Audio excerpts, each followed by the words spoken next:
Hello friends, இன்னைக்கு செம்ம சூப்பரான லன்ச் ரெசிபிஸ் என்னன்னு பார்க்கலாமா? வாங்க. இன்றைக்கி அரைக்கீரை பொரியல், அப்புறம் முட்டை ஆம்ப்லேட்.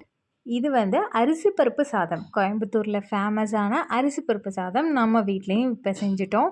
செம்ம சூப்பராக வந்துச்சு. ஈக்குவல் ரேஷியோவில் ரைஸும் பருப்பும் போட்டாலே நமக்கு அழகான டேஸ்டியான அரிசி பருப்பு சாதம் ரெடி ஆகிடும்.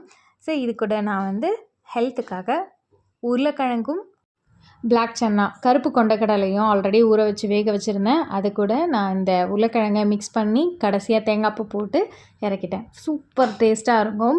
மசாலாஸ்லாம் கொஞ்சம் ஆட் பண்ணி வச்சுருக்கேன். Onion omelette. ஆனியனை நல்லா சாப் பண்ணிவிட்டு அதில் ஆம்லேட் போட்டுட்டிங்கன்னா அவ்வளோ சூப்பராக இருக்கும். அதுவும் சின்ன வெங்காயம்னா கேட்கவே தேவையில்ல, அவ்வளோ டேஸ்ட்டாக இருக்கும். அதில் நல்லெண்ணெய்லாம் போட்டு அந்த ஆம்லேட்டை ஊற்றி எடுத்திங்கன்னா அவ்வளோ டேஸ்ட்டாக இருக்குங்க.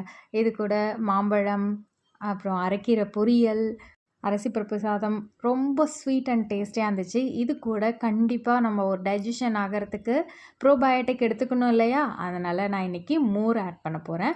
மோரும் சேர்த்துக்க போகிறேன். ஸோ இப்போ நம்ம அரிசி பருப்பு சாதத்தில் கொஞ்சமாக மெல்ட் பண்ண நெய் இருக்குல்ல, அதை லைட்டாக போட்டுட்டு நல்லா பிசைஞ்சு சாப்பிட்டோன்னு வச்சுக்கோங்க, அவ்வளோ டேஸ்ட்டாக இருக்கும்.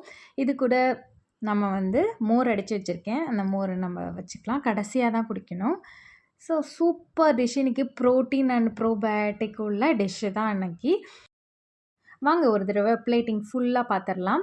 நம்ம பிளேட்டில் ஃபுல்லாக இருக்கணும், பட் லிமிட்டாக இருக்கணும். சாதம் ரைஸ் கம்மியாக இருக்கணும், தொட்டுக்கைகள்லாம் அதிகமாக இருக்கணும்.